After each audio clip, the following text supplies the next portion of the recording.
మరి భారత ప్రభుత్వం పాటిస్తున్నటువంటి ప్రణాళికలు ఏమంటే సోషో ఎకనామిక్ ప్లానింగ్. అయితే మనకి ఇక్కడ డౌట్ వస్తుందమ్మా, ఎందుకు సామాజిక ఆర్థిక ప్రణాళికలను పాటించాలా? Why socio economic planning to be adopted? ఎందుకంటే భారత ఆర్థిక వ్యవస్థలో ప్రైవేట్ రంగము కంటే కూడా ప్రభుత్వ రంగానికి అధిక ప్రాధాన్యత ఇవ్వాలని నిర్ణయించినారు. అదేవిధంగా దేశంలో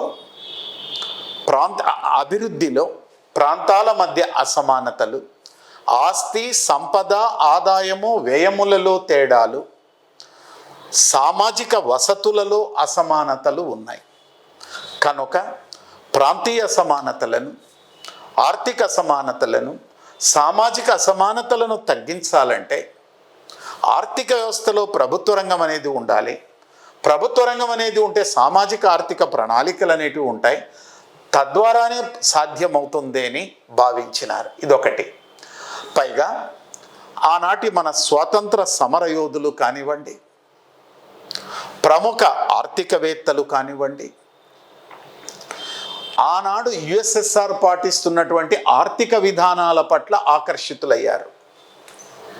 పైగా పండిట్ జవహర్లాల్ నెహ్రూ గారు స్వతహాగా ప్రజాస్వామ్య సామ్యవాద భావాల పట్ల అపారమైనటువంటి నమ్మకం కలిగి ఉన్నాడు.